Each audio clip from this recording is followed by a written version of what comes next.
Have you ever stopped to ponder the power of literacy? The ability to read and write, to communicate and understand, is one of the most fundamental tools in our society. It's more than just letters on a page or words on a screen. It's a bridge to understanding, a key to knowledge, a ticket to freedom. Let's delve into the current state of literacy worldwide. According to UNESCO, over 750 million adults across the globe lack basic literacy skills. That's around 10% of the world's population. As for children, approximately 263 million are not in school, missing out on the fundamental building blocks of literacy. Now imagine a world where these numbers are drastically reduced. A world where every child has access to education, and every adult has the chance to learn to read and write. It may seem like a utopia, but it's a goal worth striving for.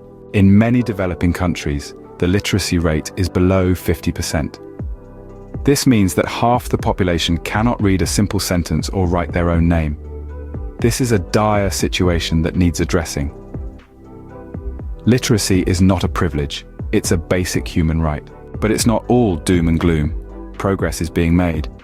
Over the past 20 years, the global literacy rate has increased by about 8%. That's millions of people who have been given the gift of literacy.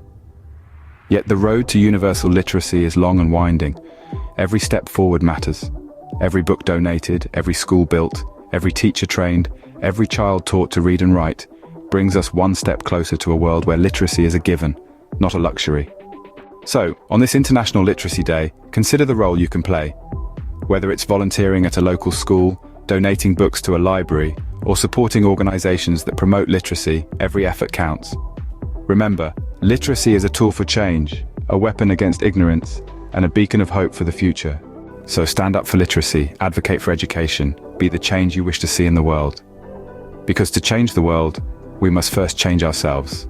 Let's make every day a literacy day.